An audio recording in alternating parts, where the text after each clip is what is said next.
Cinema എന്ന് പറഞ്ഞു കഴിഞ്ഞാൽ തന്നെ ഭയങ്കര മിസ്റ്ററിയും ഭയങ്കര മാജിക്കും ഉള്ളൊരു അതെ. ഒരു സംഭവമാണ്. നമുക്ക് എല്ലാം തോന്നലാണല്ലോ. ഷൂട്ട് നടന്നുകൊണ്ടിരിക്കുമ്പോൾ ഞങ്ങൾക്ക് ഭയങ്കര സ്മൂത്ത് ആയിരുന്നു. അതിനു മുമ്പ് പ്രീ ടൈമിൽ ഇവരെയൊക്കെ കൊണ്ടുവരണല്ലേ അതുണ്ടായിരുന്നു. തമിഴ്നാടാണെങ്കിലും ഇപ്പം ബാംഗ്ലൂർ, ഹൈദരാബാദ് എല്ലാം മലയാള പടങ്ങൾ കാരണമാണ് തിയേറ്റർ ഷട്ട് ഡൗൺ ആയിട്ട് പോകാതിരിക്കും. കാരണം അവിടെ ലാംഗ്വേജ് പടങ്ങൾ ഇല്ലായിരുന്നു. നീ ഇപ്പോൾ ഒരു യുദ്ധഭൂമിയിലാണ് നിൽക്കുന്നത്. അപ്പോൾ യുദ്ധം തുടങ്ങുന്നതിന് മുമ്പ് തന്നെ പിൻവാങ്ങുന്നതിനെ പറ്റി നീ ആലോചിക്കരുതെന്ന്. അപ്പം ഞാൻ പറഞ്ഞു, യുദ്ധം കണ്ടു നിൽക്കുന്നവർക്ക് അങ്ങനെ പലതും പറയുന്നത്. പിന്നെ അങ്ങനെ വിനീത് ശ്രീനിവാസന്റെ ഒരു സിനിമ എന്ന് പറഞ്ഞാൽ ഷുവർ ഹിറ്റ് ആണ്. കാരണം ആ ഒരു പറയല്ലേ, അല്ല അങ്ങനെ പറഞ്ഞു. ഹൃദയത്തിന് ശേഷം 2 വർഷങ്ങൾക്ക് ശേഷമായി അതേ ടീം, അതേ ഡയറക്ടർ പ്രൊഡ്യൂസർ കോംബോ. വിനീതന്റെ പടം മാത്രമേ ചെയ്യുള്ളൂ ഇനി അങ്ങോട്ടും? വിനീത് അല്ലെങ്കിൽ ധ്യാന്റെ പടം ആണോ? ഇപ്പൊ തൽക്കാലം ഭയങ്കര കംഫർട്ട് സോൺ ആയി മൊത്തത്തില്. എന്റെ അടുത്ത് എപ്പോഴും വെളിയിൽ പോയി ചെയ്യുന്നു പറയും, പക്ഷെ എനിക്കിപ്പോ ഭയങ്കര യൂസ്ഡ് ആയി. നീ വെളിയിൽ പോയി ഇത്രയും കംഫർട്ട് സോൺ കിട്ടിയില്ലെങ്കിൽ ഞാൻ പെട്ടു. ഇതൊക്കെ ഒരു 6-7 മാസം കഴിഞ്ഞ് മാറ്റി പറയും കേട്ടോ. വേറെ സിനിമ ചെയ്തൊരു അമ്പൻ ഹിറ്റ് അടിച്ചാലല്ലേ. ഈ സിനിമ കണ്ടല്ലോ, ആസ് എ പ്രൊഡ്യൂസർ ഇപ്പൊ എന്താ തോന്നുന്നത്? ഞാൻ ഭയങ്കര ഹാപ്പിയാണ്. ഞാൻ മിക്സിംഗ് ടൈമാണ് ഞാൻ ഫുൾ പടം കാണുന്നത്. അപ്പം കണ്ടിട്ട് ഞാൻ ആദ്യം ചെയ്ത് ഞാൻ വിനീതിന്റെ പോയി ഞങ്ങള് ഈ ഒരു ഭയങ്കര ഹഗ് ചെയ്തു. ഒരു ലോങ് ഒരു വലിയൊരു പ്രോസസ്സാണ് ഈ ജേർണിയുടെ. അപ്പം അതിന്റെ ഒരു ഫൈനൽ പ്രോഡക്റ്റ് സ്ക്രീനിൽ കണ്ടപ്പം ഐ എം വെരി ഹാപ്പി. ഇനി ആൾക്കാരും കൂടെ കണ്ട് ഹാപ്പി ആവട്ടെ. അതെ വിനീതേട്ടാ, ഈ വിനീത് ശ്രീനിവാസന്റെ ഒരു സിനിമ എന്ന് പറഞ്ഞാൽ ഷുവർ ഹിറ്റ് ആണ്. കാരണം ആ ഒരു പറയല്ലേ, അല്ല അങ്ങനെ പറഞ്ഞു. അല്ല, ആൾക്കാരുടെ മനസ്സിൽ അങ്ങനെയാണ്. അപ്പൊ അത് ഒരു ചാലഞ്ച് ആണോ അല്ലെങ്കിൽ ഒരു അഡ്വാൻറ്റേജ് ആണോ? അത് ഒരു എക്സ്ട്രാ പ്രഷർ വരുന്നുണ്ടോ? എന്താ അത്? നമ്മൾ കഥ ആലോചിക്കുന്ന സമയത്തോ ഷൂട്ട് ചെയ്യുന്ന സമയത്തോ ഒന്നും ഇത് ആലോചിക്കാറേ ഇല്ല. പക്ഷെ റിലീസ് എടുക്കുന്ന സമയത്താണ് ഈ പ്രഷർ ഇങ്ങനെ തലേ കയറുക. ഇപ്പോൾ നിലവിൽ ഞങ്ങൾക്ക് 2 പേർക്കും അങ്ങനെ വലിയ പ്രഷർ ഇല്ല. കാരണം ഏറ്റവും പ്ലാൻഡ് ആയിട്ട് നടന്നൊരു സിനിമ ഇത്. ഇതിന്റെ പ്രീ പ്രൊഡക്ഷൻ ആണെങ്കിലും ഷൂട്ടാണെങ്കിലും നമ്മൾ എന്തൊക്കെ വിചാരിച്ചോ അതുപോലെ തന്നെ അങ്ങനെ നടക്കാറില്ല ജനറലി. ഇപ്പൊ ഹൃദയത്തിന്റെ സമയത്തിലൊക്കെ കഴിഞ്ഞ ദിവസം കൂടെ ഞാൻ വിശേഷം സംസാരിച്ച ഹൃദയത്തിന്റെ സമയത്ത് പടം ആൾക്കാർക്ക് ഇഷ്ടപ്പെടുവോ ഇല്ലയോ എന്നുള്ളതല്ലായിരുന്നു നമ്മുടെ ടെൻഷൻ. അത് നമുക്ക് ചിന്തിക്കാനുള്ള ടൈം അന്ന് രാവിലെയാണ് നമ്മൾ ചിന്തിക്കുന്നത്, ഫസ്റ്റ് ടൈം. അതായത് പടം ആൾക്കാർക്ക് ഇഷ്ടപ്പെടുവോ ഇല്ലയോ എന്നുള്ളത്. അത് തലേന്ന് രാത്രി വരെ പടം ഇറങ്ങുമോ ഇല്ലയോ എന്നുള്ളതായിരുന്നു നമ്മുടെ ടെൻഷൻ. അതെ. അപ്പോൾ നമ്മളിപ്പോ കമ്പയർ ചെയ്യുന്നത് ഹൃദയം ടൈമിൽ നമുക്കുണ്ടായിരുന്ന സ്ട്രെസ്സുമായിട്ടാണ്. അത് നോക്കുമ്പോൾ ഇപ്പോ നമുക്ക് റിലാക്സ്ഡ് ആണ്. വർക്ക് നേരത്തെ തീർന്നു, മിക്സ് കഴിഞ്ഞു, സെൻസർ കാര്യങ്ങളൊക്കെ കഴിഞ്ഞു, ഓവർസീസിന് പോയി കഴിഞ്ഞു. അപ്പൊ നമുക്ക് ഒരു ഭയങ്കര സമാധാനമുണ്ട്. ഇങ്ങനെ ഒരു പടം ഞാൻ ലാസ്റ്റ് ജേക്കബിന്റെ സ്വർഗരാജയാണ് ഇങ്ങനെ തിയേറ്ററിൽ റിലാക്സ് ചെയ്ത് ഇറക്കാൻ പറ്റിയ ഒരു പടം. ഓക്കെ. എനിക്ക് അത്ഭുതം എന്താ അറിയോ, ഇപ്പൊ പറഞ്ഞല്ലോ എല്ലാം ഈസി ആയി പോയി. അപ്പൊ ഇത്രയും സ്റ്റാർ കാസ്റ്റിനെ വെച്ചിട്ട് ഈസി ആയി പോയിന്നല്ല, ഞങ്ങളുടെ ഫുൾ ടീമിന്റെ പ്ലാനിങ് ഭയങ്കര മെറ്റിക്കുലസ് ആയിരുന്നു ഓരോരോ ആൾക്കാരുടെ. പൊതുവെ നമ്മൾ പറഞ്ഞേക്കും ഒരുപാട് സ്റ്റാർ ഉണ്ടെങ്കിൽ ഓരോരുത്തരുടെ ഡേറ്റിന്റെ ഇഷ്യൂസ് ഒക്കെ വരും, പലതരം ഇഷ്യൂസ് ഒക്കെ വരുമല്ലോ. അപ്പൊ അതില്ലാതെയൊക്കെ കൃത്യമായിട്ട് പോയി എന്നുള്ളത്. പിന്നെ അതുപോലെ ഒരു ഡ്രീം കാസ്റ്റ് ആണ്, കാരണം നമുക്ക് ഇഷ്ടമുള്ള എല്ലാവരും ഉണ്ട്. അത് തരുന്നൊരു എളുപ്പം എന്താ? അത് നമ്മൾ പ്ലാൻ ചെയ്യുന്ന സമയത്ത്, പ്രീ പ്രൊഡക്ഷൻ്റെ സമയത്ത് നമുക്ക് എല്ലാവർക്കും ഒരുപാട് ടെൻഷൻസ് ഉണ്ടായിരുന്നു. അതായത് എന്തെങ്കിലും ഷൂട്ട് സ്കെഡ്യൂൾ എന്തെങ്കിലും ഒരു ഇത് വന്നു കഴിഞ്ഞാൽ ഇന്ന ആളുടെ ഡേറ്റ് നമ്മൾ എങ്ങനെ മാനേജ് ചെയ്യും. എല്ലാവരും ബിസിയാണ്. ഇപ്പം നിവിൻ ബിസിയാണ്, ബേസി ബിസിയാണ്, നീരജ് ബിസിയാണ്, അജുന് കല്യാണി, എല്ലാവർക്കും ഇങ്ങനെ ഡേറ്റ് അറ്റപ്പറ്റയായിട്ട് കിടക്കുകയാണ്. അപ്പം നമ്മൾ പ്രീ പ്രൊഡക്ഷൻ ടൈമിൽ ഈശ്വര ഒരു ദിവസം മഴ പെയ്താൽ നമ്മൾ എന്ത് ചെയ്യും? ഒരു ദിവസം എന്തെങ്കിലും അങ്ങനെ ഒരു പെർട്ടിക്കുലർ ഡേൻ്റെ ഷൂട്ട് തീർന്നില്ലെങ്കിൽ നമ്മൾ എന്ത് ചെയ്യും? ഈ ടെൻഷൻ നമുക്ക് പ്രീ പ്രൊഡക്ഷൻ ടൈമിലുണ്ടായിരുന്നു. പക്ഷേ ഷൂട്ട് തുടങ്ങിയപ്പോൾ നമുക്ക് ടീം ഭയങ്കര സ്ട്രോങ് ആയിട്ട് ഇങ്ങനെ ഫുൾ ടീം, ഡയറക്ഷൻ ഡിപ്പാർട്ട്മെൻറ്റ്, പിന്നെ camera department, art department, makeup, costume, എല്ലാവരും ഭയങ്കര ടൈറ്റായിട്ട് വർക്ക് ചെയ്തു. ഒരു ഡിപ്പാർട്ട്മെൻറ്റും തമ്മിൽ പ്രശ്നങ്ങളില്ലായിരുന്നു. അതും വളരെ റെയറാ. എല്ലാവരും അങ്ങോട്ടും ഇങ്ങോട്ടും ഹെൽപ്പ് ചെയ്ത് എവിടെയെങ്കിലും ഒരു പൊളിറ്റിക്സ് ഉണ്ടാവും. അതായത് ഇയാൾക്ക് കൂടുതൽ പ്രിഫറൻസ്, ഇയാൾക്ക് അങ്ങനെ ഒരു പ്രശ്നങ്ങളൊന്നും ഇല്ലാണ്ട് ഈ പടം നടന്നു. അതുകൊണ്ട് ഷൂട്ട് നടന്നുകൊണ്ടിരിക്കുമ്പോൾ ഞങ്ങൾക്ക് ഭയങ്കര സ്മൂത്ത് ആയിരുന്നു. അതിനു മുമ്പ് പ്രീ ടൈമിൽ ഇവരെയൊക്കെ കൊണ്ടുവരണല്ലേ അതുണ്ടായിരുന്നു. പിന്നെ ഈ കഥയുടെ ഒരു തുടക്കം ഉണ്ടല്ലോ, ഇപ്പൊ സിനിമയ്ക്കുള്ളിലെ സിനിമയാണ്. പിന്നെ പല റെഫറൻസസും ആൾക്കാർ പറയുന്നുണ്ടല്ലോ, മോഹൻലാൽ ശ്രീനിവാസന്റെ കഥയാണോ, അവർ വനാറിൽ ഇരുന്നതാണോ എന്നൊക്കെ ആളുകൾ സംസാരിക്കുന്നുണ്ട്. ഇതിന്റെ ഒരു തുടക്കം ഇത് ചിലപ്പോൾ ഒരു പക്ഷേ കുട്ടിക്കാലം തൊട്ടേ കേൾക്കുന്ന കഥകളൊക്കെ ആയിരിക്കുമല്ലോ. ഇതൊരു സിനിമയാക്കുന്ന ഒരു തുടക്കം എപ്പോഴായിരുന്നു? കോളേജ് പഠിക്കുന്ന സമയം തൊട്ട് ഉം. മൈൻഡിലുണ്ടായിരുന്നു ഈ കഥ. പക്ഷെ ഞാനിത് എഴുതിയിട്ടോ അങ്ങനെ ഡെവലപ്പ് ചെയ്തിട്ടോ ഒന്നുമില്ല. ഒന്നുമില്ല. പക്ഷെ ഞാൻ എൻ്റെ ഫസ്റ്റ് സിനിമ നടക്കുന്നതിന് മുമ്പോട്ട് ഇതിനെ പറ്റിയിട്ട് ഇങ്ങനെ 2006 ഇതിൻ്റെ ഒരു ഐഡിയ വരുന്നത്. ഓ. പിന്നെ കുറച്ചുകൂടി ഇത് ഡെവലപ്പ് ആവുന്നത് 2009, 2010 മലർവാടിയൊക്കെ എഴുതാനിരിക്കുന്നതിന് മുമ്പ്. പക്ഷെ അന്ന് എനിക്ക് തൊടാൻ ധൈര്യമില്ലായിരുന്നു. ഒന്ന് നമ്മൾ ജീവിച്ചിട്ടില്ലാത്തൊരു കാലഘട്ടം. അപ്പോൾ അന്ന് ആലോചിക്കുന്ന സമയത്ത് സിനിമ ഭയങ്കര വലുതായിട്ട് തോന്നിയിരുന്നു. അപ്പോൾ ഇത് എഴുതാൻ പറ്റുമോ, എനിക്കേ എഴുതാൻ പറ്റുമെന്ന് ആ സമയത്ത് അറിയില്ല. മലർവാടിയൊക്കെ കുറേ എഴുതിയിട്ടാണ് അതങ്ങനെ ഒരു സ്ക്രീൻ പ്ലേ ഫോമാറ്റിൽ ആയത്. അപ്പോൾ അന്നൊന്നും ഇത് ഡ്രീം ചെയ്യാൻ ധൈര്യമില്ലായിരുന്നു. പിന്നെ കുറേ വർഷം എടുത്തു. എനിക്കൊന്ന് 4-5 വർഷം മുമ്പ് ഞാൻ വിശാഖിനോട് പറഞ്ഞിട്ടുണ്ട്, ബേസിലിൻ്റെ അടുത്തും എൻ്റെ ADസിൻ്റെ അടുത്തൊക്കെ ഞാൻ പണ്ടേ പറഞ്ഞിട്ടുള്ള കഥയായത്. പക്ഷേ ഇങ്ങനെ ഓവർ ദി ഇയേഴ്സ് അതിങ്ങനെ ഡെവലപ്പായി ഹൃദയം കഴിഞ്ഞപ്പോൾ ഒരു കോൺഫിഡൻസ് കിട്ടി. കുറേ ക്യാരക്ടേഴ്സിനെ വെച്ചിട്ടൊക്കെ ആ പടം അങ്ങനെ ആയിരുന്നല്ലോ, ഒരുപാട് ക്യാരക്ടേഴ്സിനെ വെച്ചിട്ടാണല്ലോ എഴുതി. അപ്പോൾ ഓക്കെ, ഇനി അങ്ങനെ ഒരു സിനിമ പുൾ ഓഫ് ചെയ്യാൻ പറ്റും എന്നുള്ളത് തോന്നി. അങ്ങനെ അതിനുശേഷം എഴുത്തും തുടങ്ങുന്നത് കഴിഞ്ഞ വർഷം. ഒരു വർഷം, ഈ കഴിഞ്ഞ വർഷമാണ് എഴുത്ത് തുടങ്ങുന്നത്. ഓക്കെ. ഏകദേശം എത്ര ഡ്രാഫ്റ്റിലായിരിക്കും ഇത് ലോക്കായത്? ഫസ്റ്റ് ഡ്രാഫ്റ്റ് ആണോ? 7 days തീർന്നല്ലേ? 8 days അതെല്ലേ? തട്ടത്തിൻ മറയത്തും ഹൃദയവും ഇതും പെട്ടെന്ന് മൂന്ന് പടം ഒരു പക്ഷെ മനസ്സിൽ അങ്ങനെ അത്രയും കിടന്നത്. തട്ടത്തിൻ മറയത്ത് പക്ഷേ ഞാൻ കുറേ സമയം എടുത്തിട്ട്, അതും ഫസ്റ്റ് ഡ്രാഫ്റ്റ് ആയിരുന്നു, അതിൽ കറക്ഷൻസ് ഒന്നും ഇല്ലായിരുന്നു. പക്ഷെ കുറച്ച് സീൻ 1 മാസം എഴുതി, അടുത്ത സീൻ, അടുത്ത കുറച്ച് സീൻസ്, അങ്ങനെ സ്പ്രെഡ് ഔട്ട് ആയിട്ടാ തട്ടൻ ഞാൻ എഴുതിയ. ജേക്കബും ഹൃദയവും ഇതും ഒക്കെ ഒറ്റയിരുപ്പിനാ എഴുതി. ഇപ്പൊ വിശാഖിനെ സംബന്ധിച്ച് ഒരു പ്രൊഡ്യൂസർ എന്നുള്ള രീതിയിൽ ഇതിന്റെ ഒരു റിസ്ക് എന്താ? ഈ പറഞ്ഞ പോലെ പണ്ടത്തെ ഒരു കാലഘട്ടമാണല്ലോ, എന്തായാലും ഒരു 70s 80s ആയിരിക്കുമല്ലോ. പിന്നെ അന്നത്തെ ഒരു അത് റീക്രിയേറ്റ് ചെയ്യണം, പിന്നെ ഇത്രയും സ്റ്റാർസിനെ മെയിൻറ്റെയിൻ ചെയ്യുക, ആ രീതിയിലൊരു ചാലഞ്ച് എന്തായിരുന്നു? ഞാൻ ഫസ്റ്റ് വിനീത് സ്റ്റോറി പറയണമെന്ന് പറഞ്ഞപ്പോൾ ഞാൻ സ്റ്റോറിന്ന് ഭയങ്കര ആസ്വദിച്ച് കേട്ടു മൊത്തത്തില്. അപ്പൊ സ്റ്റോറി കേൾക്കുമ്പോൾ നമ്മള് അതും ഫുള്ളായിട്ട് ഇതിന്റെ ബാക്കി ടെക്നിക്കലായിട്ടുള്ള വശങ്ങളും ബഡ്ജറ്റും ഒന്നും ആലോചിക്കത്തില്ല. അപ്പൊ എനിക്ക് ഭയങ്കര ഇഷ്ടപ്പെട്ട കഥ തന്നെ. ഇടയ്ക്കിടയ്ക്ക് ഫുൾ സ്ക്രിപ്റ്റ് ആണ് മുമ്പേ വിനീതിന്റെ ഐഡിയാസ് പറയുമായിരുന്നു. അപ്പൊ ഇപ്പം ഫ്ലൈറ്റിൽ നിന്ന് ഇറങ്ങുന്ന സമയത്ത് ഇത് കിട്ടി, അപ്പൊ നൈറ്റ് ചിലപ്പോൾ 1 മണിക്കായിരിക്കും വിളിച്ചു പറഞ്ഞത്. അപ്പം ഈ പടത്തിൽ എനിക്ക് ഒരു ജേർണി വിനീതിന്റെ കൂടെ എനിക്ക് ഈ പടത്തിൽ ഫുള്ളായിട്ട് എനിക്ക് ഈ പടത്തിന്റെ ആദ്യം തൊട്ട് അറിയായിരുന്നു. അപ്പം എനിക്കത് ഭയങ്കര എക്സൈറ്റിംഗ് ആണ്. ഈ പ്രോജക്റ്റ് എനിക്ക് ഒന്ന് സ്ക്രീനിൽ കാണണല്ലോ. അപ്പൊ ഞാൻ more than producer fan boy ആയിട്ട് മാറി ഈ പടത്തിന്റെ. ഇതെനിക്ക് കാണണല്ലോ എന്ന് വെച്ചാൽ. പിന്നെ ഫുൾ നറേഷൻ കഴിഞ്ഞിട്ട് നമ്മൾ ഇരുന്നപ്പോഴാണ് 70s. അപ്പം ഞാൻ ആദ്യം ചെന്നൈ എന്നെല്ലാം പറയുമ്പോൾ നമ്മള് പ്രോപ്പർ അന്നത്തെ മെഡ്രാസ് ഒക്കെ ഓർത്തു. ഇപ്പൊ അത് മെഡ്രാസ് ഒന്നും എവിടെ ഇല്ല മൊത്തത്തില്. അങ്ങനെ കുറെ ടെക്നിക്കൽ വശങ്ങളെല്ലാം നോക്കിയപ്പോൾ അത്യാവശ്യം നല്ല ബഡ്ജറ്റുള്ള പടമാണെന്ന് മനസ്സിലായി. പിന്നെ ഇത് ഞങ്ങളുടെ ഡ്രീം പ്രോജക്റ്റ് ആക്ച്വലി. ഞങ്ങളുടെ ഫ്രണ്ട്സ് എല്ലാം കൂടെ അസോസിയേഷൻ പ്രോജക്റ്റാ. പിന്നെ ഞങ്ങൾ ആസ് യൂഷ്വൽ പറഞ്ഞ പോലെ അങ്ങ് ഇറങ്ങി, ബാക്കിയെല്ലാം ഇറങ്ങി. ഞാൻ നമ്മുടെ പ്രോഡക്റ്റ് കണ്ടപ്പോ ഐ എം ഹാപ്പി. ഞാൻ ഇപ്പം എന്നെ ഫുൾ പടം കാണിച്ചിട്ടാണ് ഇതേപോലെ സെൻസറിങ്ങും എല്ലാം ചെയ്തത്. അപ്പൊ ഞാൻ ഫുള്ളി ഹാപ്പിയാ പടത്തില്.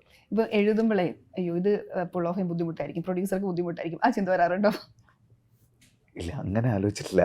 ഇല്ല, എഴുതുമ്പോൾ അങ്ങ് എഴുതി അങ്ങ് പോകും. പിന്നെ ഇത് എഴുതുന്ന സമയത്ത് എന്താന്ന് വെച്ച് കഴിഞ്ഞാല് ഇപ്പൊ ഇതിന്റെ സെറ്റിംഗ് അപ്പാണ് ഭയങ്കര ഡിഫിക്കൾട്ട്. ഇപ്പൊ ഇത് പഴയ കാലഘട്ടത്തിലാവുമ്പോൾ നമുക്ക് ആ പഴയ കാലഘട്ടം മൊത്തം നമ്മൾ സെറ്റ് ചെയ്തെടുക്കണമല്ലോ. നമുക്ക് റിയൽ ലൊക്കേഷനിൽ പോയി ഷൂട്ട് ചെയ്യാൻ ലിമിറ്റേഷൻ ഉണ്ടല്ലോ. അപ്പൊ അങ്ങനെ വരുമ്പോഴാണ് ഓൺ പേപ്പർ കാണുമ്പോൾ നമുക്ക് അത്രയും ഡിഫിക്കൽട്ടായിട്ട് തോന്നില്ല. അതാ വിശാഖ് പറഞ്ഞത്, സ്ക്രിപ്റ്റ് കേൾക്കുമ്പോൾ രസത്തിൽ ഇങ്ങനെ കേട്ടങ്ങ് പോകും. പിന്നെ ഇത് പ്രോജക്റ്റ് ആയിട്ട് നമ്മൾ ഇരിക്കുമ്പോഴാണ് പഠിച്ചോനെ അവിടെ ഇത് ഇടണമല്ലോ, ഇവിടെ അത് ഇടണമല്ലോ. അപ്പോൾ ഇപ്പം ഞങ്ങള് ഈ ഒരു കോടമ്പാക്കത്തെ ഒരു സ്ട്രീറ്റൊക്കെ നമ്മൾ ഒരു സ്ട്രീറ്റ് അല്ല, മൾട്ടിപ്പിൾ സ്ട്രീറ്റ്സ് ഉള്ള ഒരു സാധനം നമ്മൾ ക്രിയേറ്റ് ചെയ്യുന്ന സമയത്ത് ഒരുപാട് കടകൾ വേണമല്ലോ. അപ്പോൾ ആ കാലത്ത് അവിടെ ഉണ്ടായിരുന്ന ഇത്തരം കടകൾ എന്തൊക്കെയാണ്, അപ്പോൾ അവിടെ ഉണ്ടായിരുന്ന പ്രോപ്പർട്ടീസ് എന്തൊക്കെയാണ്, അപ്പോൾ ഇതെല്ലാം പർച്ചേസ് ചെയ്യണം നമ്മൾ. എല്ലാം ആന്റീക് സാധനങ്ങളും അതും ഇതും. അന്നത്തെ കാലത്ത് ട്രെയിനിന്റെ ഇന്റീരിയർ ഇത് നമുക്ക് ഇന്ന് പോയി ഷൂട്ട് ചെയ്യാൻ പറ്റില്ലല്ലോ ട്രെയിൻ. അപ്പോൾ ട്രെയിൻ ഇടണം. പിന്നെ അന്നത്തെ കാലത്ത് സ്റ്റുഡിയോ, റെക്കോർഡിംഗ് സ്റ്റുഡിയോസ് ഇന്നില്ല, അപ്പോൾ അത് ഇടണം. അപ്പോൾ ഇതെല്ലാം നമ്മൾ മൊത്തത്തിൽ ഇട്ടു. അതിൽ ഈ സാമി ലോഡ്ജും അതൊരു മെയിൻ ക്യാരക്ടർ ആണല്ലോ അല്ലെ, അതും സെറ്റ് തന്നെയാണോ? Okay okay. വിചാരിക്കുന്നത്ര എളുപ്പമല്ല പറഞ്ഞേക്കുമ്പോ. ഈ ഇപ്പം ധ്യാന്റെ കൂടെ ഉണ്ടല്ലോ, തിരക്ക് ശേഷം വരുന്ന സിനിമയാണല്ലോ. ഒരു ആക്ടർ എന്ന രീതിയിൽ ഇപ്പൊ ഇതിൽ ഏറ്റവും കൗതുകം ധ്യാനെ നല്ല രസമായിട്ട് പല ക്യാരക്ടേഴ്സിൽ കാണുന്നു, പല ഏജ് ഗ്രൂപ്പിൽ കാണുന്നു ഒക്കെ ആയിരുന്നു. ആ ഒരു മാറ്റം എന്താ ധ്യാനിന്? ധ്യാനിന് ഭയങ്കര ഈസിയായി. തിരയുടെ സമയത്ത് വരുന്ന സമയത്ത് ഞാൻ 11 കൊല്ലമായല്ലോ ധ്യാനിൻ്റെ കൂടെ വർക്ക് ചെയ്തിട്ട്. അവനൊരു ആക്ടറും ഞാനൊരു ഡയറക്ടറുമായിട്ട്. അപ്പോൾ ഇപ്പം അധികം ഒന്നും പറയേണ്ട കാര്യമില്ല, ഭയങ്കര സിമ്പിളായിട്ട് ചെയ്തങ്ങ് പോകും. ഭയങ്കര ഹെവി വെയിറ്റ് ഇമോഷണൽ സീൻസ് വരുന്ന സമയത്ത് എൻ്റെ അടുത്ത് ഇങ്ങനെ ചോദിക്കും, ഇങ്ങനെ പറഞ്ഞാലോ ഇങ്ങനെ പറഞ്ഞാലോ എന്നൊക്കെ പറഞ്ഞിട്ട് ചോദിക്കും. ബാക്കിയുള്ളതൊക്കെ അവൻ ചുമ്മാ ചെയ്തിട്ട് പോകും. ആണല്ലേ? എനിക്കിതിൽ ഏറ്റവും തോന്നി നിവിൻപോളി, നിവിനെ എങ്ങനെയാണ് ഇതിൽ കാണാൻ പോകുന്നത് എന്നുള്ള ഒരു കാത്തിരിപ്പുണ്ട്. പിന്നെ ഇതിനകത്തൊരു മൊമെന്റ് ഉണ്ട്, അതായത് ഇതാണ് ആ സിനിമയുടെ മാജിക് എന്ന് പറയുന്നുണ്ടല്ലോ. ആ മാജിക് അതേ ലെവലിൽ ഓരോ സിനിമ കഴിയുമ്പോഴും നിങ്ങൾ അനുഭവിക്കുന്നുണ്ടോ? ഡെഫിനറ്റ്ലി. സിനിമ എന്ന് പറഞ്ഞാൽ തന്നെ ഭയങ്കര മിസ്റ്ററിയും ഭയങ്കര മാജിക്കും ഉള്ളൊരു സംഭവമാണ്. നമുക്ക് എല്ലാം തോന്നലാണല്ലോ. നമ്മൾ ആലോചിക്കുന്ന സമയത്ത് ഒരു കഥ ആലോചിക്കുമ്പോൾ ഇത് ആൾക്കാർക്ക് ഇഷ്ടപ്പെടുമായിരിക്കും നമ്മൾ വിചാരിക്കുകയാണല്ലോ. നമുക്ക് അറിഞ്ഞൂടല്ലോ, ഈ പടം മുമ്പ് എടുത്തിട്ടില്ലല്ലോ. അപ്പോൾ അങ്ങനെ ഒരു തോട്ടിലാണ് ഇത് സ്റ്റാർട്ട് ചെയ്യുന്നത്. പിന്നെ ഇന്ന ആളെ കാസ്റ്റ് ചെയ്താൽ പല സമയത്തും പല ആൾക്കാരെയും കാസ്റ്റ് ചെയ്യുന്ന സമയത്ത് നമുക്ക് അറിയില്ലല്ലോ ഇതിൻ്റെ ഔട്ട്പുട്ട് എന്താണ്. പക്ഷേ ഇയാൾക്ക് ഇങ്ങനെ ഒരു പേഴ്സണാലിറ്റി ഉണ്ട്, ഇയാൾ ഇത് ഡെലിവർ ചെയ്താൽ നന്നാവുമായിരിക്കും. എല്ലാം ഒരു തോന്നലിൻ്റെ പുറത്താണല്ലോ ഇത് ചെയ്യുന്നത്. ഇത് ഓടുമായിരിക്കും, അതും തോന്നലാണല്ലോ. ഇറങ്ങി ഓടുമ്പോഴാണല്ലോ അത് നമുക്ക് ബോധ്യപ്പെടുന്നത്. അത് ഷാൻ റഹ്മാന്റെ ക്യാരക്ടർ ഇത് പറഞ്ഞപ്പോൾ എനിക്ക് ഓർമ്മ വന്നത്, എനിക്ക് മനസ്സിലായില്ല റീബ്രാൻഡിങ് ഷാൻ കണ്ടപ്പോഴാണ് അത് ഷാനാണ് എന്ന് മനസ്സിലായത്. നമ്മൾ ഷാനിന് മാത്രം അങ്ങനെ ഇടാൻ കാര്യം അതാ. കാരണം ഷാനിനെ ആർക്കും കണ്ടിട്ട് സെറ്റിൽ ഷാനിനെ കണ്ടിട്ട് ആൾക്കാർ, ഞങ്ങളുടെ ഫ്രണ്ട്സ് വന്നിട്ട് ഷാനെ മൈൻഡ് ചെയ്യുന്നില്ല. കാരണം ഷാനാന്ന് മനസ്സിലാവുന്നില്ല അവർക്ക്. അപ്പൊ നമുക്ക് ടീസർ വിടുന്നതിന് മുമ്പ് തന്നെ നമുക്ക് തോന്നി ഇത് ഷാനാന്ന് എഴുതി കാണിച്ചില്ലെങ്കിൽ ആർക്കും മനസ്സിലാവില്ല എന്ന്. അതാണ് റീബ്രാൻഡിങ് ഷാൻ റഹ്മാൻ എന്ന് നമ്മൾ ഇടാൻ കാര്യം. പിന്നെ ബാക്കി ആർട്ടിസ്റ്റിന്റെ എല്ലാം പേരുകൾ നമ്മൾ അങ്ങ് ഇട്ടു. അപ്പം ഷാനും വിനീതിന്റെയും അസോസിയേഷൻ എന്ന് പറഞ്ഞാൽ നിങ്ങൾ പാട്ടുമായി ബന്ധപ്പെട്ടാണ് ഇതുവരെ. ഒരു നടനായിട്ട് വിളിക്കാൻ എന്താ കാരണം? ഞങ്ങൾ മാത്രമുള്ള സമയത്ത് അവനെ പല രൂപത്തിലും ഭാഗത്തിലും ഞാൻ കണ്ടിട്ടുണ്ട്. കൺവിൻസിംഗ് ആയി. അത് ജനങ്ങൾ കണ്ടാൽ നന്നായിരിക്കും എനിക്ക് തോന്നി. ഇപ്പൊ ഹൃദയം വലിയൊരു ഹിറ്റായിരുന്നു. പക്ഷെ ധ്യാൻ തന്നെ ഞാൻ പറഞ്ഞു കേട്ടിട്ടുണ്ട്, ഹൃദയം എനിക്ക് പലയിടത്തും വർക്കായിട്ടില്ല, ക്രിഞ്ചായി തോന്നിയിട്ടുണ്ട് എന്നൊക്കെ. അവൻ ഹൃദയം കണ്ടോന്ന് പോലും എനിക്ക് അറിഞ്ഞൂടാ. എനിക്ക് അതിൽ നല്ല സംശയമുണ്ട്. കണ്ടിട്ടില്ല? എനിക്ക് ഫുള്ളായിട്ട് കണ്ടു എന്ന് എനിക്ക് തോന്നുന്നില്ല. എവിടെയെങ്കിലും പോയി മൈക്ക് കിട്ടിക്കഴിഞ്ഞാൽ വെച്ച് കീച്ചു ആശാൻ, അത്രേ ഉള്ളൂ. ആരെങ്കിലും പറഞ്ഞിട്ടുണ്ടാവും ക്രിഞ്ചാന്ന്, അത് ഏറ്റുപിടിച്ചിട്ടുണ്ടാവും. അതല്ല, അപ്പൊ ഇതില് അതുപോലെ എന്തെങ്കിലും അങ്ങനത്തെ സജഷൻസ് വരാറുണ്ട്? സജഷൻസ് അല്ല, first half Dhyan second half കേട്ടിട്ടില്ല, കഥ കേട്ടിട്ടില്ല.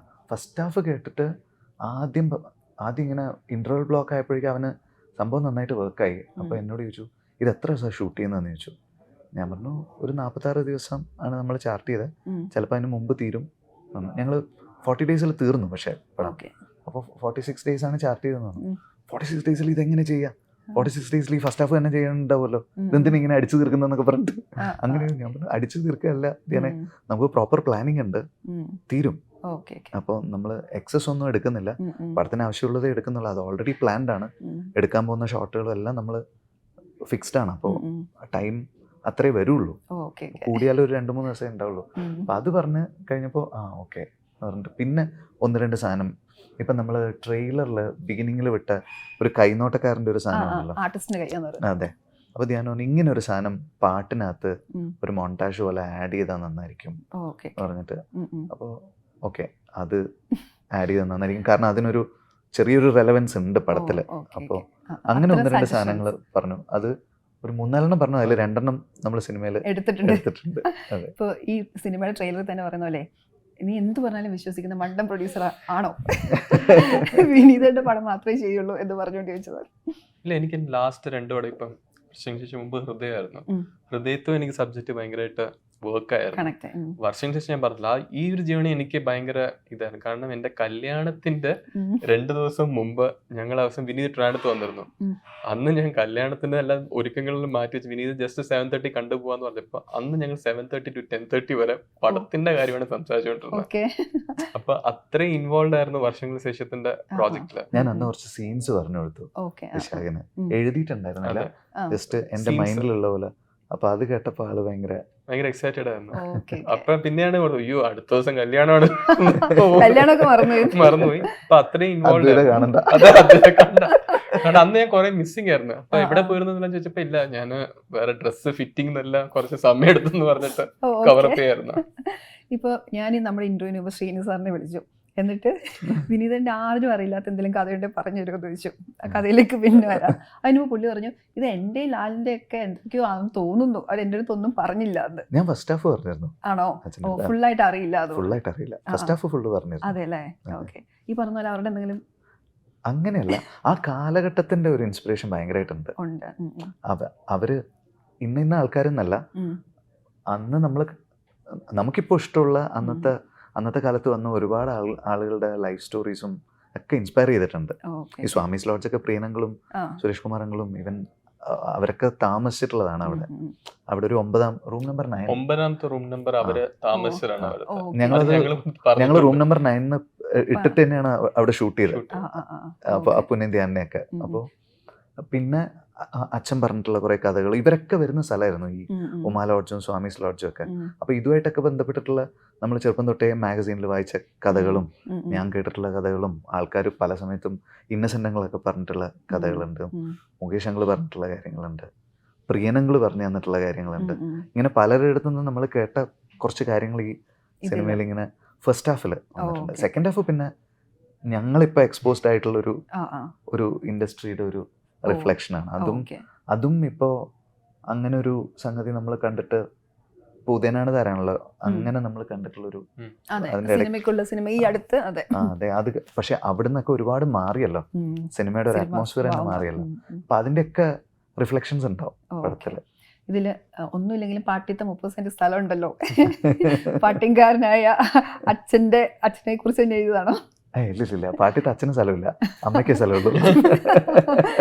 ഓക്കെ. പിന്നെ പ്രണവായിട്ടുള്ളൊരു, പ്രണവിനെ ഈ പറഞ്ഞ പോലെ ഹൃദയത്തിന് ശേഷം താങ്കളുടെ സിനിമയിലാണ് കാണുന്നത്. അതെന്തുകൊണ്ടാണ് ആ ഒരു കംഫർട്ട് സോണിന്റെ ഒരു അതാണോ? അല്ല, അത് കഴിഞ്ഞിട്ട് അപ്പോൾ ഇങ്ങനെ കുറച്ച് കഥകളൊക്കെ കേട്ടിരുന്നു. പക്ഷെ അത് അവന് അതായത് അവൻ ഷുവർ അല്ലായിരുന്നു അത് ചെയ്യണോ വേണ്ടിയോ എന്നുള്ളത്. പിന്നെ ഞങ്ങളുടെ വന്ന സമയത്ത്, നമ്മൾ പറയുന്ന സമയത്ത് ഒരു ട്രിപ്പ് കഴിഞ്ഞ് വന്ന് ഇങ്ങനെ നിൽക്കുകയായിരുന്നു. അപ്പം ഞാൻ പോയി പറഞ്ഞപ്പോൾ ഫസ്റ്റ് ഹാഫ് കഴിഞ്ഞപ്പോൾ തന്നെ എന്നോട് ഇങ്ങനെ ചോദിച്ചു, ഞാൻ എപ്പോഴാണ് ഇതിൻ്റെ പ്രിപ്പറേഷൻ തുടങ്ങേണ്ടതെന്ന് ചോദിച്ചു. അപ്പോൾ ആള് തീരുമാനിച്ചിട്ടുണ്ട്. സെക്കൻഡ് ഹാഫ് വരെ വെയിറ്റ് ചെയ്തില്ല, ഫസ്റ്റ് ഹാഫ് കഴിഞ്ഞപ്പോൾ തന്നെ അവനിങ്ങനെ ഇങ്ങോട്ട് ചോദിച്ചു. അപ്പോൾ എന്തോ അവനെ ഹുക്ക് ചെയ്ത ഒരു എലമെന്റ് ഉണ്ടായിരുന്നു. വർക്ക് ചെയ്യുന്ന സമയത്തും ഇപ്പോൾ ലാസ്റ്റ് അപ്പു കണ്ടു സിനിമ കണ്ടിട്ട് എന്നോട് പറഞ്ഞു, എനിക്ക് ഹൃദയത്തിനേക്കാളും വിനീതിന്റെ വർക്കായ എന്നൊക്കെ പറഞ്ഞു. അതെ, അങ്ങനെ അവന് കേട്ടപ്പോഴും അങ്ങനെ ഒരു ഫീൽ ആയിരുന്നു എന്ന് പറഞ്ഞു. എന്ത് പ്രിപ്പറേഷൻസാ പ്രണവ് ആസ് ആൻ ആക്ടർ നടത്തുക? പ്രിപ്പറേഷൻ തുടങ്ങണമെന്ന് ചോദിച്ചു എന്ന് പറഞ്ഞല്ലോ. പൊതുവെ ഇനി അഭിനയിക്കാൻ വരുന്നതിന് മുമ്പ് ഒന്ന് സ്ക്രിപ്റ്റ് ഫുൾ പഠിക്കും, അത് ഫുൾ ബൈ ഹാർട്ട് ആയിരിക്കും. പിന്നെ ഇതില് ആ ക്യാരക്ടറിന്റെ ഒരു സ്കിൽ സെറ്റ് ഉണ്ട്, അത് പ്രാക്ടീസ് ചെയ്യാനുണ്ടായിരുന്നു. അതൊരു 4-5 മാസം പ്രാക്ടീസ് ചെയ്തു. അപ്പോൾ പുള്ളി ഓൺ സ്ക്രീൻ ചെയ്യുന്ന കുറച്ച് കാര്യങ്ങളുണ്ട്, അത് പ്രാക്ടീസ് ചെയ്താലേ ചെയ്യാൻ പറ്റുള്ളൂ. അതിൽ കൂടുതൽ അത് പറയാൻ പറ്റില്ല. അപ്പോൾ അത് ഫുൾ ഒരു 3-4 മന്ത്സ് പ്രാക്ടീസ് ഉണ്ടായിരുന്നു. അതിന് വേണ്ടിയിട്ട് ഒരാള് അപ്പുവിൻ്റെ കൂടെ ഇരുന്ന് നമ്മൾ വീഡിയോസ് ഒക്കെ അയച്ചു കൊടുത്ത് അങ്ങനെ ട്രെയിൻ ചെയ്ത്, അപ്പോൾ അതിൽ വിഷ്വലിൽ കാണുന്നത് അപ്പോൾ ആക്ച്വലി പ്രാക്ടീസ് ചെയ്ത് ചെയ്തൊരു സംഭവം. ഹൃദയത്തിൽ നിന്ന് വരുമ്പോഴേ പ്രണവിനുള്ള ഒരു മാറ്റം ഒരു ആക്ടർ എന്ന രീതിയിൽ എന്താ തോന്നുന്നത്? ഭയങ്കര ഈസിയായി നമുക്ക്, നിങ്ങളുടെ ഒരു കമ്മ്യൂണിക്കേഷൻ അങ്ങനെയാണോ? ഭയങ്കര ഈസിയായി. ഡബ് ഫാസ്റ്റായി. ഡബ് ഇപ്പൊ ഹൃദയത്തിന് 10 ദിവസമോ 2 ആഴ്ചയോ അങ്ങനെ എടുത്ത് നമ്മളിങ്ങനെ കോവിഡ് ടൈം ആണല്ലോ, അപ്പോൾ ചില ദിവസമൊക്കെ നമ്മൾ ഉച്ചവരെ ഡബ് ചെയ്യും, ചില ദിവസം വൈകുന്നേരം വരെ പോവും. അങ്ങനെ ഒരു 2 വീക്സ് 10 to 14 ഡേയ്സ് എടുത്തിട്ടാണ് നമ്മൾ ഹൃദയം ചെയ്തത്. ഇത് 4 ദിവസം, അതും ഹാഫ് ഡേ വെച്ചിട്ട് സിനിമ ഫുൾ തീർത്തു. അപ്പൊ അത്ര ഫാസ്റ്റായി. അപ്പൊ അങ്ങനെ പിന്നെ ഇത് പെർഫോമൻസിന്റെ കാര്യത്തില് ഹൃദയത്തിന്റെ ടൈമിലും വർഷങ്ങൾക്ക് ശേഷത്തിന്റെ ടൈമിലും എനിക്ക് അങ്ങനെ അപ്പൂന് വേണ്ടിയിട്ട് ഒരു ടൈം ഒരിക്കലും നമ്മളങ്ങനെ എടുത്തിട്ടില്ല. റിഹേഴ്സലും പോവാറില്ല, സ്ട്രൈറ്റ് ടേക്ക് അങ്ങനെ. ഇപ്പം ഞാൻ കേട്ടിരുന്ന ഒരു ഇന്റർവ്യൂല് ഇത് പ്രിയദർശൻ സാറിൻ്റെ അടുത്ത് വായിച്ച് കേൾപ്പിച്ചു സ്ക്രിപ്റ്റ്. അതെനിക്ക് ഭയങ്കര ഇൻട്രസ്റ്റിംഗ് ആയി തോന്നി. കാരണം അങ്ങനെ ഒന്നാമത് അതേ ഇൻഡസ്ട്രിയിലുള്ള വേറൊരാളെ, പിന്നെ സീനിയർ ആയ ഒരാളെ, അതെന്തുകൊണ്ട് അങ്ങനെ തോന്നി? പ്രിയനങ്ങൾ സ്വാമീസ് ലോഡ്ജിൽ താമസിച്ചിട്ടുണ്ട്, അതിന്റെ പേരിലാണ്. എനിക്ക് ആദ്യം തൊട്ടേ പ്രിയനങ്ങളിന് വായിച്ചു കൊടുക്കണം എന്നുണ്ടായിരുന്നു. അപ്പോൾ എൻ്റെ അടുത്ത് സുചി ആൻറ്റി പറഞ്ഞു, സുചി ആൻറ്റി നീ പ്രിയൻ ചേട്ടൻ്റെ അടുത്ത് പോയിട്ടൊന്ന് ഇത് വായിച്ചു കൊടുക്കുന്നു. അപ്പോൾ എനിക്ക് ഓൾറെഡി ആഗ്രഹം ഉണ്ടായിരുന്നു അവിടെ പോയിട്ട്, കാരണം ഈ സ്വാമീസ് ലോഡ്ജിൽ താമസിച്ച ആൾക്കാരാണല്ലോ.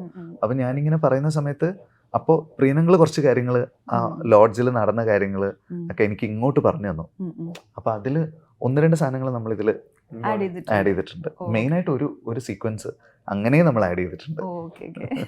ഈ പറഞ്ഞ പോലെ വിശാഖം ഇത് കേട്ടിട്ടുള്ള കഥകളായിരിക്കുമല്ലോ അല്ലെ. അപ്പം അത് കാണുമ്പോൾ ഒരു ഇമോഷൻസ് ഉണ്ടല്ലോ. അപ്പം അപ്പം പറഞ്ഞിട്ടോ അങ്ങനെയൊക്കെ കേട്ടിട്ടുള്ള കഥകളായിരിക്കുമല്ലോ. അത് കാണുമ്പോൾ ഇമോഷൻ ഉണ്ടല്ലോ.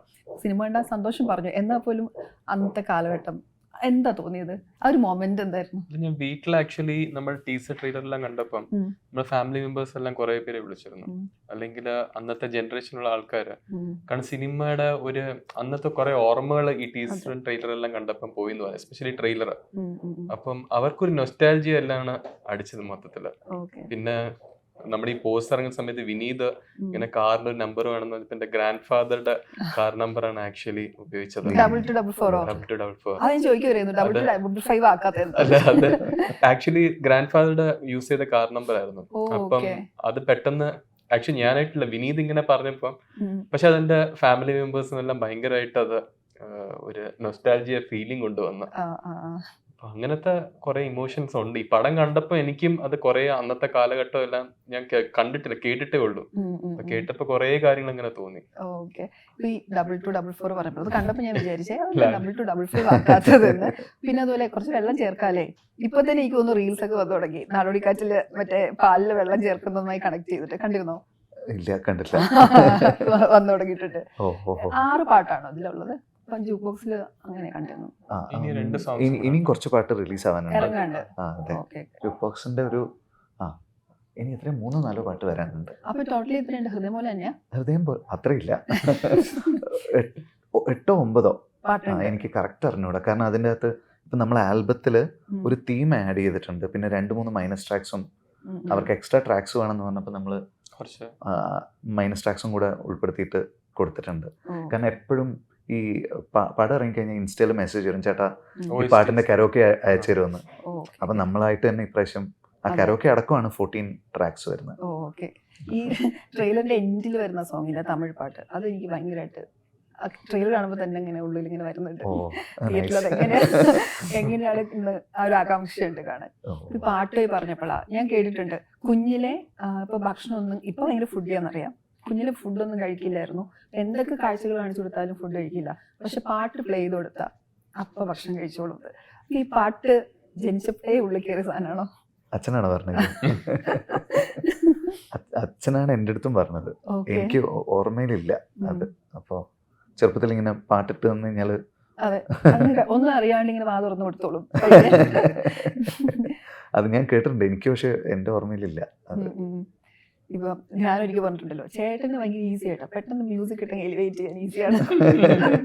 അത് പാട്ടായിട്ട് ഇങ്ങനെ ആലോചിക്കുമ്പോ അതൊക്കെ. ഇപ്പം അല്ലാണ്ട് ഒരു പാട്ട് കേൾക്കുന്നതിന്റെ ഒരു നേച്ചർ എങ്ങനെയാ? എത്തരം പാട്ടുകളാണ് ഇഷ്ടം? എനിക്ക് എല്ലാം ഇഷ്ടം. എനിക്ക് തീരെ കേൾക്കാൻ പറ്റാതെ മറ്റേ ഡെത്ത് മെറ്റൽ എന്നൊക്കെ പറഞ്ഞിട്ട് അങ്ങനെ പോകുന്ന പാട്ടുകൾ ഉണ്ടാവുമല്ലോ, കംപ്ലീറ്റ്ലി സ്ക്രീം ചെയ്ത് പാടുന്ന ഒരു സാധനം ഉണ്ട്. അതെ, മെലഡിയുടെ എലമെന്റ് ഒട്ടും ഇല്ലാത്ത പാട്ടുകൾ എനിക്ക് മനസ്സിലാവില്ല. അപ്പോൾ അത് ഞാൻ കേൾക്കാറില്ല. ബാക്കി എല്ലാം എനി ജോണർ എനിക്ക് ഇഷ്ടമാണ്. ഒരു പാട്ട് പഠിപ്പിക്കണ്ടേ?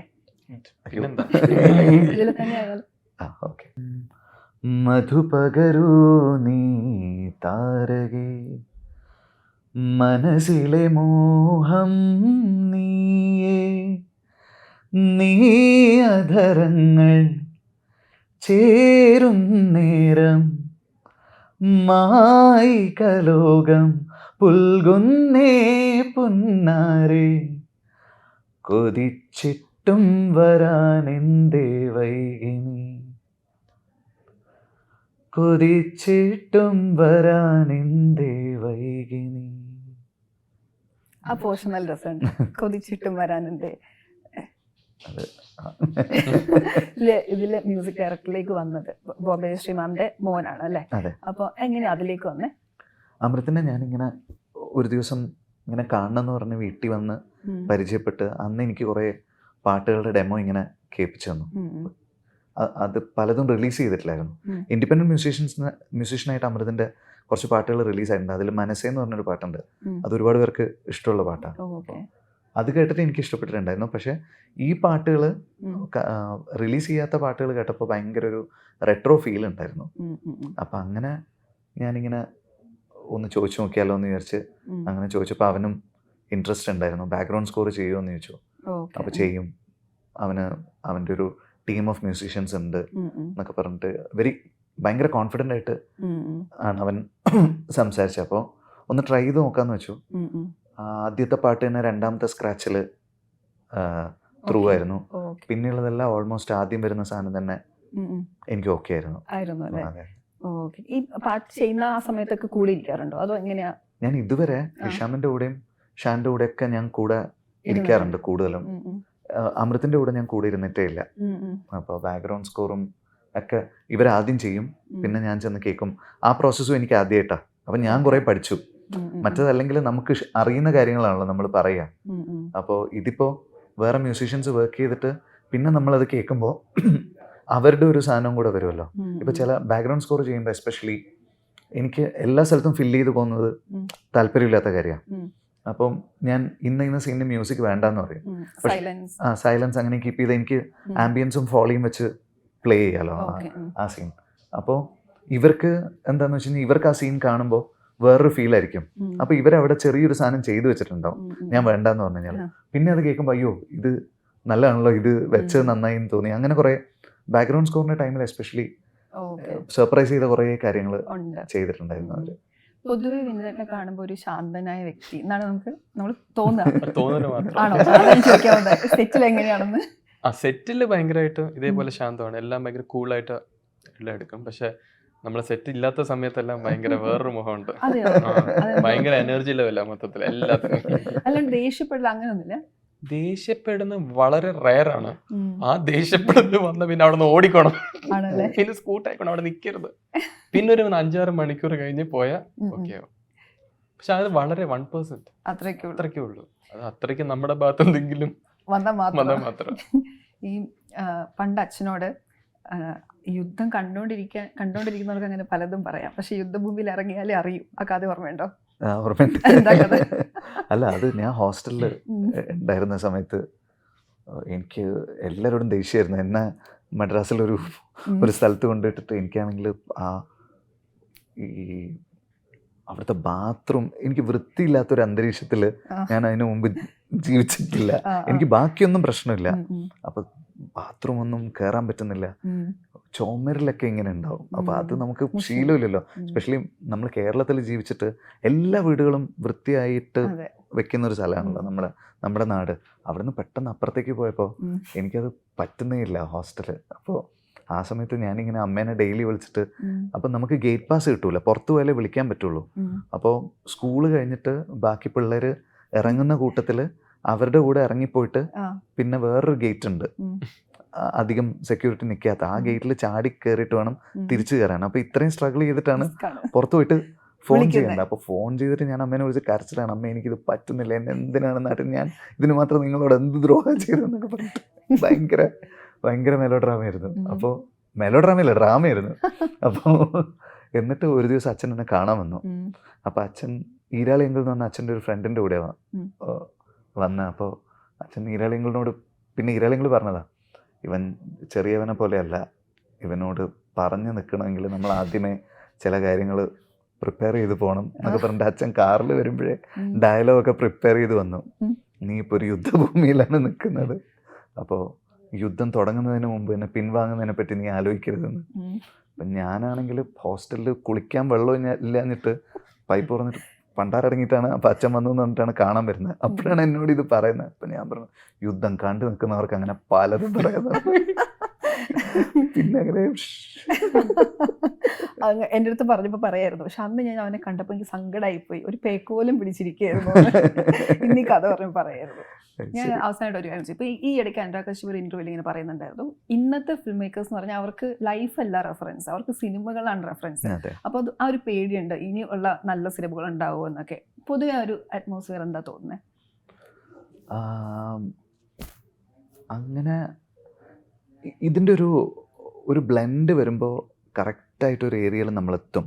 ഇപ്പോൾ കഴിഞ്ഞ ദിവസം ഞാൻ മദൻ കാർക്കി എന്ന് പറഞ്ഞിട്ട് വൈരമുത്തു സാറിൻ്റെ മോനെ ഉം. മീറ്റ് ചെയ്തിട്ടുണ്ടായിരുന്നു. ഉം. അപ്പോൾ മദൻ എൻ്റെ അടുത്ത് ഇങ്ങോട്ട് പറഞ്ഞ എന്താണെന്ന് വെച്ച് കഴിഞ്ഞാൽ നമ്മുടെ സിനിമയിൽ നിന്ന് ജോഗ്രഫി നഷ്ടപ്പെട്ടു പോകുന്നുണ്ട്.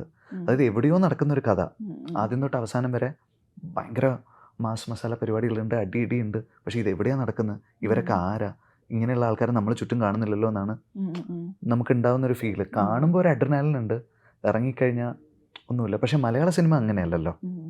മലയാളത്തിൽ ഇപ്പം നമുക്ക് ഭയങ്കര റൂട്ടഡ് ആയിട്ടുള്ള സിനിമകൾ അതെ. ഒരുപാട് വരുന്നുണ്ടല്ലോ. അപ്പം നമുക്ക് ആ പ്രശ്നം നമ്മളെ വലിയ രീതിയിൽ ബാധിക്കില്ല. കാരണം നമ്മുടെ ഫിലിം മേക്കേഴ്സും ആണെങ്കിലും അതെ. അവർ പുറത്തുനിന്ന് എന്ത് ഇൻസ്പിറേഷൻ ഉണ്ടെങ്കിലും അത് നമ്മുടെ നാട്ടിലേക്ക് പറിച്ചു നടും. നട്ടിട്ടാണ് അവർ സിനിമകൾ ചെയ്യുന്നത്. ഉം. ഉം. അപ്പോൾ അത് ദിലീഷ് ചേട്ടനാണെങ്കിലും പിന്നെ മാർട്ടിൻ പ്രക്കാട്ടാണെങ്കിലും അങ്ങനെ നമുക്കിപ്പോൾ ഉള്ള ഫിലിം മേക്കേഴ്സ് എല്ലാവരും അതെ. ആ ഒരു കാര്യത്തിൽ എല്ലാവരും റൂട്ടഡ് ആയിട്ടുള്ള ആൾക്കാരാണ്. അപ്പോൾ അവരത് ശ്രദ്ധിക്കുന്നുണ്ട്. ഇപ്പം ഈ വർഷം എന്ന് വെച്ചാൽ ഒരു നല്ല ഇയർ ആയിട്ട് ഇതുവരെയുള്ള ഒരു പകുതിയിൽ അല്ലേ, ഒരു ആദ്യ ഇത്ര മാസം എടുക്കുമ്പോൾ നമുക്ക് അറിയാൻ പറ്റും. ഇപ്പം അതെ. പ്രേമലാവട്ടെ, ഭ്രമയുമാവട്ടെ, മഞ്ഞുമലാവട്ടെ, അതെല്ലാം ഹിറ്റാണ്. അതിൻ്റെ തുടർച്ചയായിട്ടാണ് വർഷങ്ങൾക്ക് ശേഷം വരുന്നത്. ഈ സിനിമകളൊക്കെ കണ്ടിരുന്നോ? ഞാൻ പ്രേമലു കണ്ടു. പ്രേമലുവില് സ്പൂഫ് ഉണ്ടല്ലോ, കണ്ടില്ലേ? ഉണ്ട് എല്ലാം നമ്മുടെ Single ആണോന്ന് കണ്ണിലറിയാം, സീക്രട്ട് ആലിയിലേക്ക് ഓടുന്നൊക്കെ.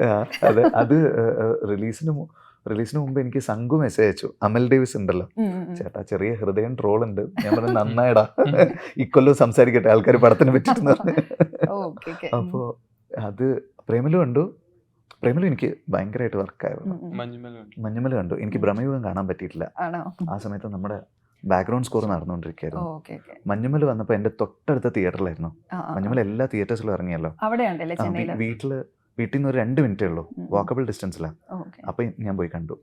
കണ്ടോ? വിഷയം കണ്ടോ? ഞാൻ 4 പടവും കണ്ടു. പൃഥ്വിരാജിന്റെ ഇന്നലെ ഇറങ്ങിയ ആടുജീവിതം കാണണം. അതെ, ഓക്കെ. അതെന്തായാലും കാണേണ്ട പടമാണ്. അതാണ് ഇപ്പം നമ്മുടെ കൂട്ടത്തിൽ ഇറങ്ങുന്ന പടമാണ്. പക്ഷെ അവരെടുത്ത എഫേർട്ടും കാര്യങ്ങളും അല്ല എല്ലാം ഇന്നിപ്പോ നേരത്തെ തീരുകയാണെങ്കിൽ ആ, ആ. പോയ ഇന്ന് കൊള്ളാം. പോയാലുണ്ട്. സിനിമ കാണാൻ പോവല്ലേ?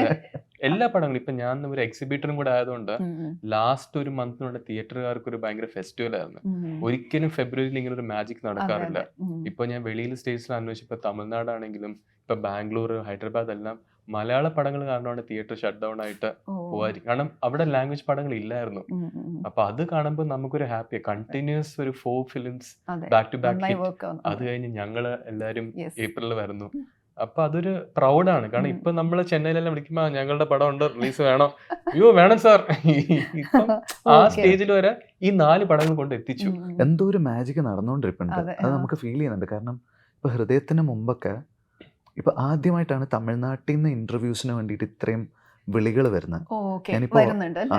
വന്നുകൊണ്ടിരിക്കുന്നുണ്ട്. ആ, ഞാനൊരു 2-3 ഇന്റർവ്യൂസ് ആ. ഫിനിഷ് ചെയ്തിട്ടാണ് വരുന്നത് ഓ, ഓക്കെ. ചെന്നൈയിൽ നിന്ന്. അപ്പോൾ അവിടെ ഈ മഞ്ഞുമ്മലും പ്രേമലും നമ്മുടെ വന്നിട്ടുള്ള പടങ്ങളൊക്കെ ഉണ്ടാക്കിയിട്ടുള്ള ഒരു ഓളം ഭയങ്കരമായിട്ട് മലയാള സിനിമയ്ക്കൊരു സ്പേസ്. അപ്പോൾ ഇവർ നമ്മുടെ ട്രെയിലറൊക്കെ കാണുമ്പോൾ ഒക്കെ കോടമ്പാക്കത്ത് അത് ഇത് വൈജി മഹേന്ദ്ര ഉണ്ട്. അപ്പോൾ എന്തോ അവർക്ക് കണക്ട് ചെയ്യാനും കൂടെ അതും കൂടെ ഉള്ളത് കൊണ്ടായിരിക്കും. അതെ. പിന്നെ ഈ പടങ്ങളൊക്കെ മൊത്തത്തിൽ നമുക്കൊരു നമ്മൾ റിലാക്സ്ഡ് ആണല്ലോ ഇരുന്ന് സംസാരിക്കുമ്പോഴാണെങ്കിലും.